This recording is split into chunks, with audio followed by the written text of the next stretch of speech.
Conselho Ministro aprova regulamento de aplicação Código de Aprovisionamento no contratos públicos.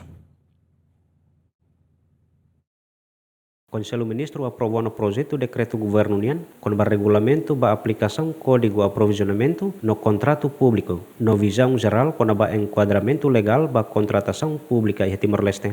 Documento sira nebe aprova o decreto governo idane elabora o objetivo atau apoio funcionário público no interveniente sira seluk e o processo contratação pública, o difoba sira orientação ida nebe claro com a implementação enquadramento jurídico fung nebe estabelece o decreto-lei número ida bararing ruaron rosin 5 lorong valu fulan janeiro nebe aprova código de aprovisionamento no contrato público. Regulamento no visão geral ne for resumo objetivo ida com a disposição principal nebe código fong introduz onde destaca linha princípio estruturante sira no for detalhe com a método contratação nebe se adota onde bele garante transparência eficiência no preferência ba fornecedor nacional sira e a celebração contrato público. Documento sira ne se disponível e a portal aprovisionamento União e a lian oficial sira o tradução sira ba lian trabalho União no aplica ba contrato público aquisição bens aquisição serviço ka execução obras União